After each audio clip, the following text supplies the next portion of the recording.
Yan na ang mga dagkong balita sa Balitang Bisdak karong Miyerkules. Pipila ka mga flight sa Mactan Cebu International Airport apektado sa pag-repair sa runway. Giingong notadong kawatan na tagak patay gikan sa atop sa storage room sa usa ka tunghaan sa Toledo City. 500 Gs ka mga tinun-an sa usa ka universidad sa Baybay City gipabakwit. Ug lalaking marathoner nag-rank 5 ubos sa 100-kilometer run bisan pa man og lalit kini og 20 minutos. Kini ang GMA Regional TV, Balitang Bisdak. Mayong hapon, ako si Cecil Kibod Castro.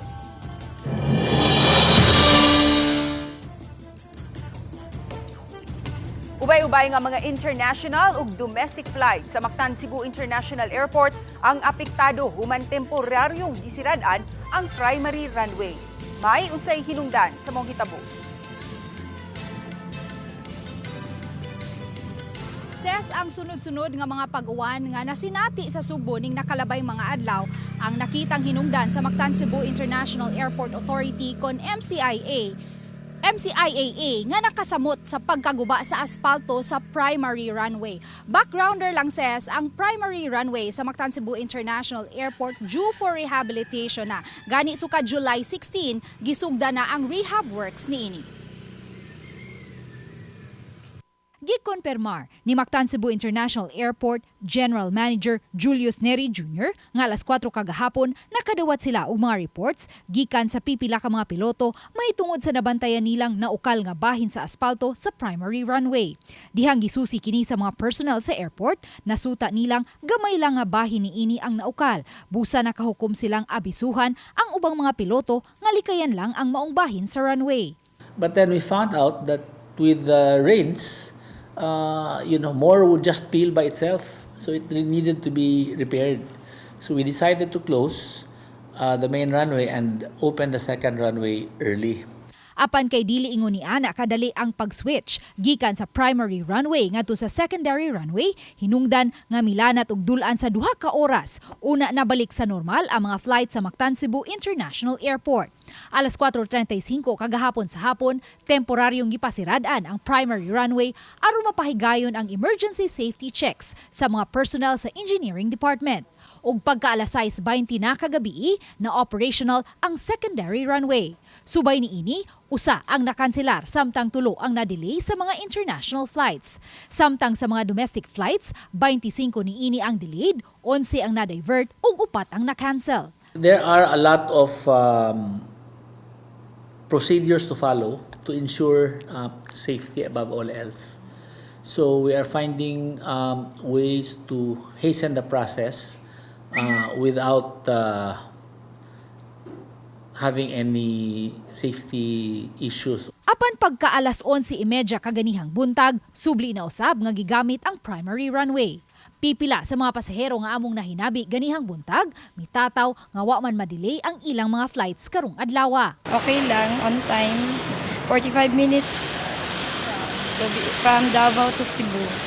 Kaganiha, atol sa tigom uban sa kadagkuan sa MCIAA, Civil Aviation Authority of the Philippines ug Department of Transportation na uyunan nga lugwayan ang panahon alang sa himuong repair and rehab works sa primary runway aron mas daling mahuman ang trabaho.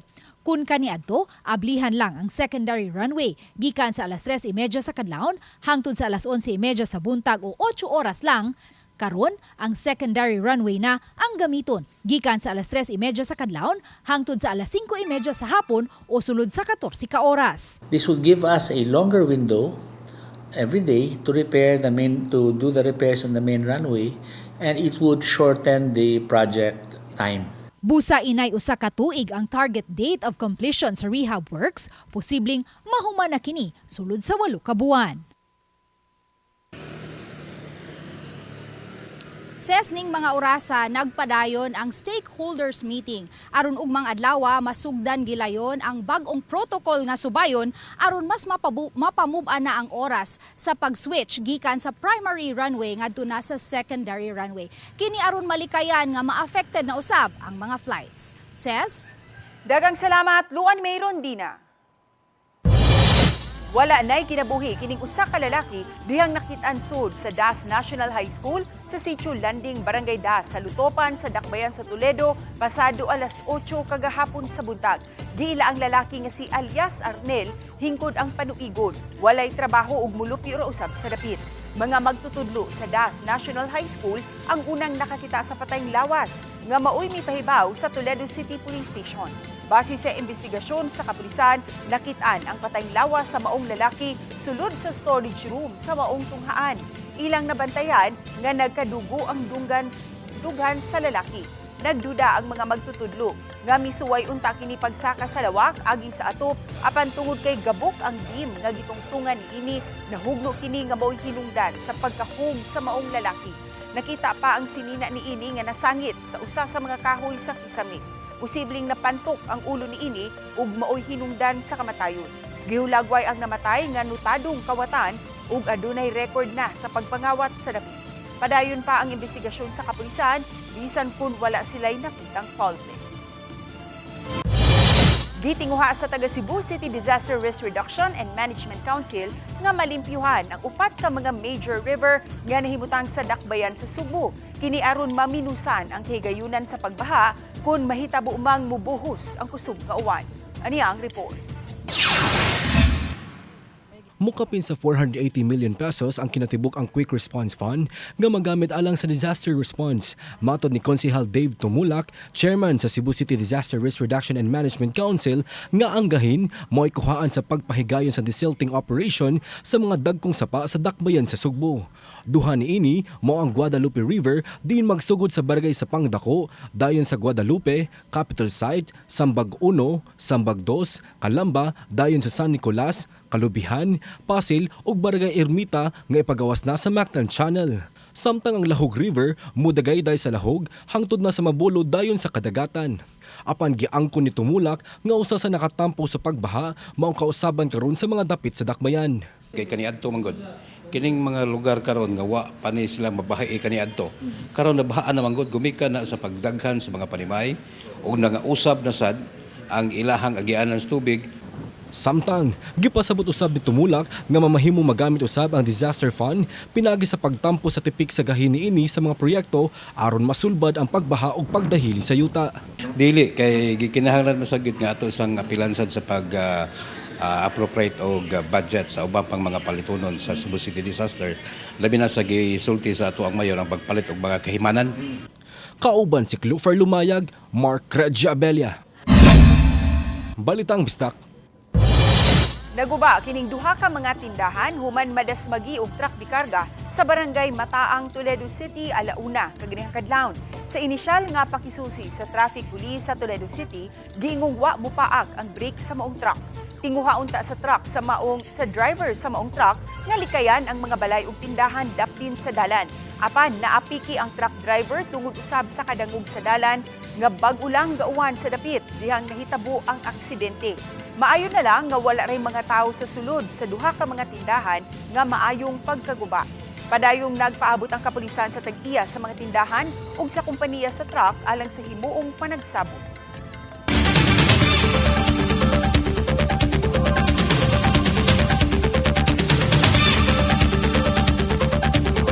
Kini ang GMA Regional TV, Balitang Bisdak.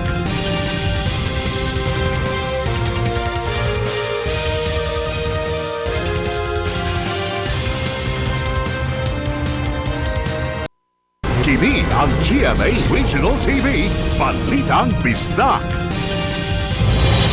Nakabalik na sa ilahang dormitoryo ang 510 ka mga estudyante sa Visayas State University. Kinsa gipamakwit kagabi tungod sa daotang panahon. Ano ang report ni Mark Abella. Human mahatagi og libreng pamahaw, naghinay-hinay sa pagbalik ang mga apektadong mga estudyante sa ilang tagsa-tagsa ka dormitory. Human makasinatig hangtod sa tuhod nga baha ang pila ka parte sa universidad kagabi nunot sa kusog og walay hunong nga uwan, mi-decide ang Crisis Management Committee nga ibahin ang kapin sa 500 ka mga estudyante sa mas taas ug luwas nga lugar sa lugar gihapon sa susamang campus. Matod ni Gerald Rivera, ang Chief Security sa tunghaan, kinsa head usab sa communication sa Crisis Management Committee, parte kini silang precautionary measures para masiguro ang kaluwasan sa mga estudyante. Ang VSU nahimutang dool sa bukid ug dagat. May mga dormitories po kasi ma'am na malapit sa bundok, tapos since malakas yung ulan, yung kumbaga yung collected water po is umabot na po doon sa tinutuluyan ng ating mga estudyante. Meron po kaming study dito na kung saan yung mga dormitories natin is kumbaga parang prone na po siya doon po kasi sa likod, parang prone na po siya for landslide.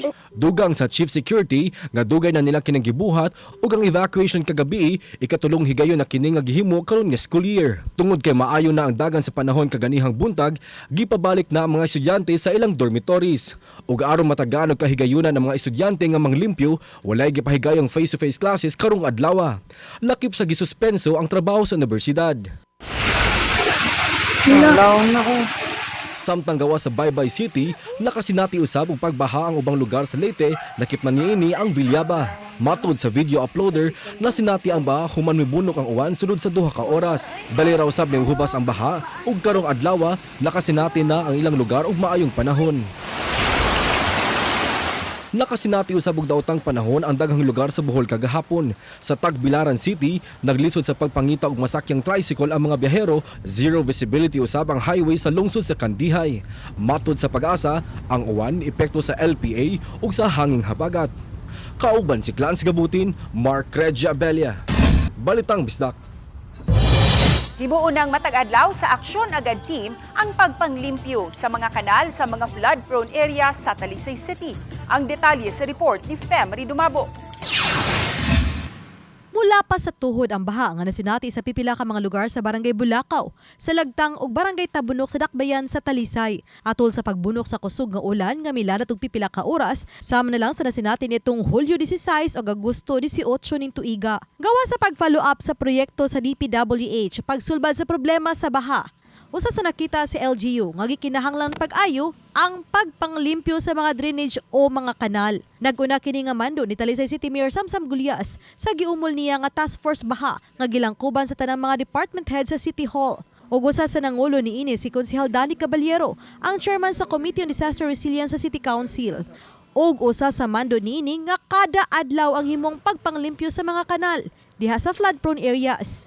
Ug tuod man sa kaganihang buntag lang nga pag-ukab sa mga drainage duol sa usa ka mall sa Barangay Tabunok, makita nga halos na puno ang culvert sa mga plastic bottles ug uban pang basura.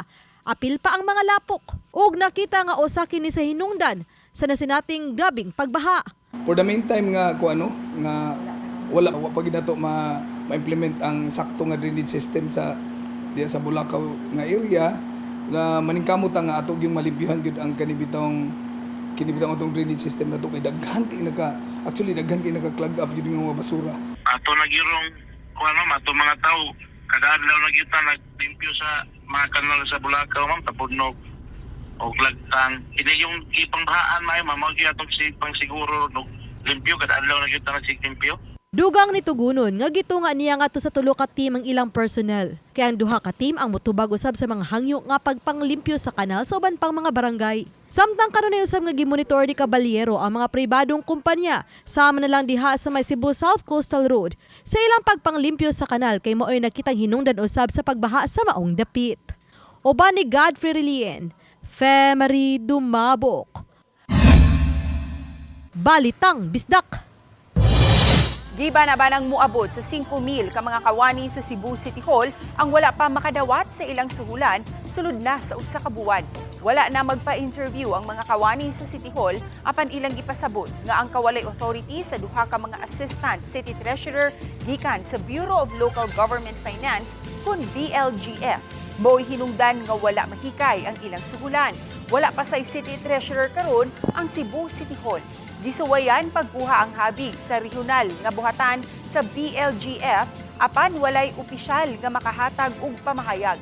Apan gipasabot sa BLGF nga napadala na ang request sa ilang uluhang buhatan ug ang pirma na lang sa Finance Secretary ang puwang niini. Gipaabot nga mabalik na ang appointment sa duha ka mga assistant city treasurer sa Dakbayan sa Sugbo sa dili pa mapupos karong buwana aron kasugdan na ang paghikay sa mga suhulan sa mga kawani sa City Hall. Sa 5,000 ka mga kawani nga wala pay suhulan, 1,500 niini mga regular employee. Samtang kapin sa 3,000 mga casual employee. Kini ang GMA Regional TV, Balitang Bisdak.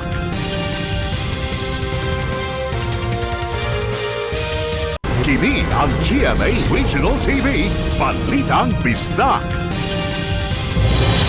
Iduso ni Governor Pamela Baricuatro ang GIS ngadto sa 11 bilyones pesos nga annual budget alang sa sunod tuig.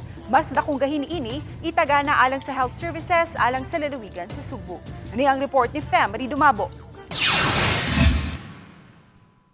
Way plano si Governor Pamela Baricuatro nga ipaday ng tourism-related program sa kani administrasyon nga hapitanan sa Subo.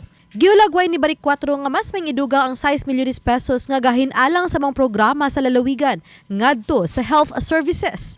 Walay butyag sa gobernador ang kinatibuk ang gahin apan iya kining hisgutan sa iyang State of the Province address karong Biyernes sa hapon. But definitely, I've said health will take a big part of the budget. Gawa sa health services, gahinan usab og dako ang edukasyon ug ang food security. Hinon pipila ka porsyento usab ang igahin sa obligasyon sa lalawigan. We will allocate a certain percentage na mabayaran ang katong gitawag na legitimate claims. Kaya na may mga illegitimate claims. Masaligon hinuon sila si Baricuatro og emphasis nga makabot ang 10% nga pagsaka sa revenue gikan sa bag-ong mga patigayon nga buksan sa sunod tuig. Duha ka semana gikan karon iduso ni Baricuatro og sa iyang economic team ang 10 ngadto sa 11 bilyones pesos nga annual budget alang sa tuig 2026. Ubos kaayo kini itandi sa 25 bilyones pesos nga gipalabang nga 2025 annual budget sa miaging administrasyon. Kinibisan pa sa napalantawan nga dugang kita ang masulod sa panudlanan sa lalawigan sa Subo. A lot of businesses, we're happy to say, are coming back and they will be establishing more growth here diri sa province na to. Uban ni Cleofer Lumayag, Fem Dumabok. Balitang Bisdak. Kini ang GMA Regional TV, Balitang Bisdak.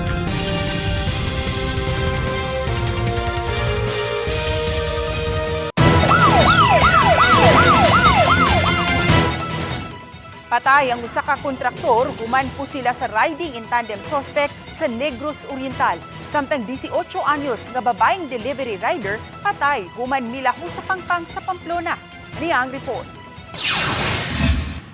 Anaa na sa kritikal nga kahimtang ang usa ka lalaking kontraktor, human nga po sila sa riding in tandem suspects didto sa Santa Catalina, Negros Oriental. Gipusil ang 58 anyos nga biktima kaganihang buntag dihang paingon na unta sa ihang quarry operation sa San Francisco.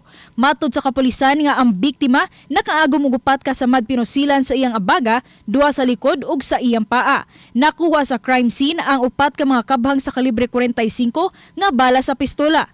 Aduna nay persons of interest ang kapulisan apan nagdumili una sila sa pagbutyag sa motibo sa krimen samtang nagpadayon pa ang ilang investigasyon.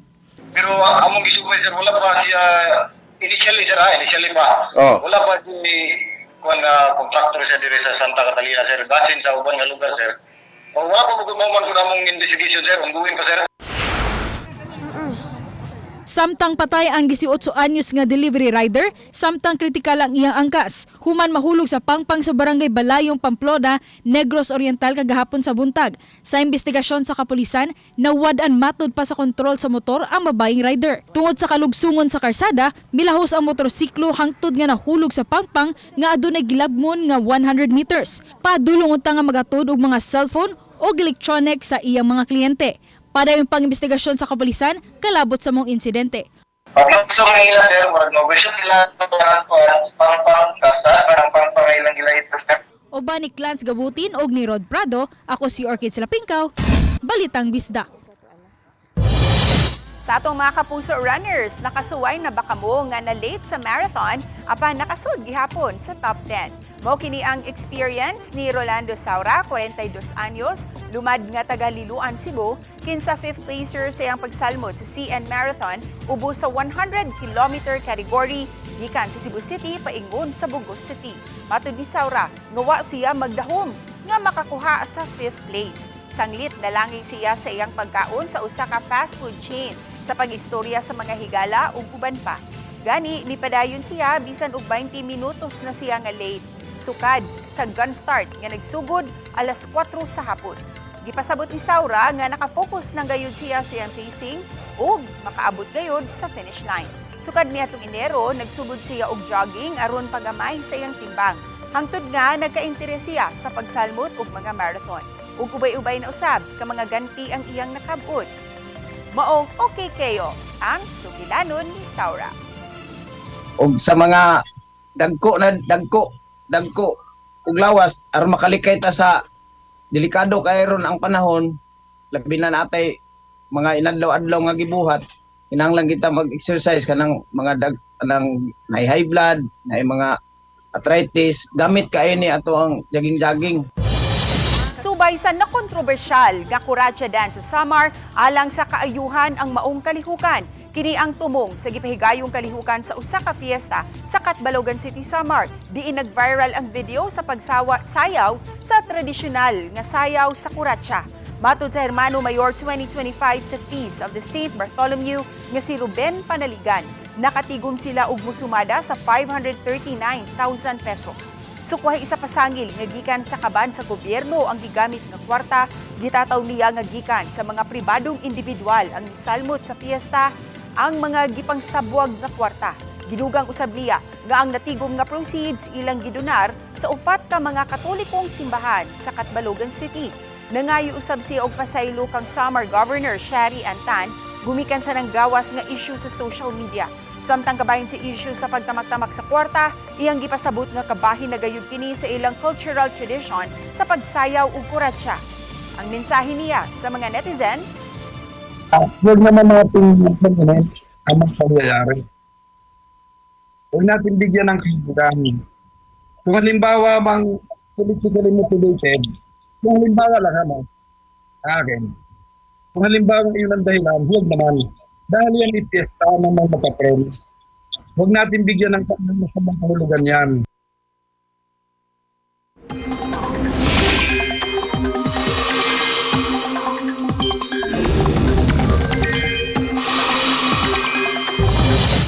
hingpit na nga nahilis ang low pressure area habig sa Quezon Province. Apan laing low pressure area na usab karon ang gimonitor sa Pag-asa sulod sa Philippine Area of Responsibility. Nahimutang kini mga 200 kilometers sa kasadpang bahin sa Dagupan City, Pangasinan. Matud sa Pag-asa, aduna kini igu-igong tsansa nga mamhimong bagyo sa mosunod nga 24 oras. Niya ng mga panahuna, paingon na usab nga mugawa sa Philippine Area of Responsibility ang maong low pressure area. Sa pagkakaroon ang habagat, maoy nakaapekto sa tibuok Visayas area. Hayan mas taas nga higayon nga masinati ang kainit sa adlaw karong adlaw hangtod na sa weekend. Apan may mga higayon usab nga masinati ang mga localized thunderstorms. Samtang ni pagawas na og La Nina watch ang Pag-asa. Human masuta sa ilang pagtuon nga 55% kining masinati sugod sa buwan sa Setyembre hangtod sa Nobyembre o kaha sugod Oktubre hangtod Disyembre karong tuiga. Nagpasabot kini nga mas daghang mga bagyo ang maumol ni ining panahuna nga mosulod sa Philippine Area of Responsibility. Ang pinaka-impacts kini pag daghan ta mga bagyo, so of course daghan pod ma-receive nato ng mga pag-uwan and gitawag naton above normal rainfall conditions most parts of the country. Delikado ang mga flash floods and landslide prone areas. Napili si Cebu City Councilor Winston Pipito isip presidente sa Philippine Councilors League Cebu City Chapter at tulo sa pagpahigayon sa eleksyon ini kaganihang buntag. Napili usab nga vice presidente si Konsehal Edgardo Labella II, Konsehal Niza Archival isip secretary, Konsehal Dave Tumulak isip treasurer, Konsehal Pancracio Esparis isip auditor. Samtang napiling press relation officer si Councilor Pastor June Alcover Jr. Samtang napiling mga board members usab sila si Konsehal Harry Eran, Konsehal Michelle Siliona, Konsehal Harold Kendrick Go, Konsehal Mikel Rama ug Konsehal Jose Lorenzo Abellanosa. Ang bagong napili nanumpa ubos kang Vice Mayor Tomas Osmeña. Sa nagpadayong aksyon sa Encantadia Chronicle Sangre, padayong gipangita si Tera sa mga tao, ilabi na sa iyang kaaway. Gani, gitambagan na siya sa iyang foster mother nga si Mona Reyes nga gidala ni Manilyn Reynes nga muhawa na sa kalibutan sa mga tao alang sa iyang kaluwasan. Apan miabot ang higayon nga samtang miagi si Tera sa usa ka haya, gitapukan kini sa mga tawo aron dakpon. Makaikyas ba kaha si Tera sa kamot sa mga tawo o kaha madakpan o mailhan sa iyang kaaway. Kanauguban pa atong sayran sa Encandadia Chronicles Sangre matag alas 8 sa gabi sa GMA Prime ug alas 9:45 sa gabi sa GTV. Kami ang GMA Regional TV, Balitang Bisdak. Kinatibuk ang puwersa alang sa mas dakong misyon ug mas salapad kang pag-alagad sa nasod. Mayong hapon, mga kapuso.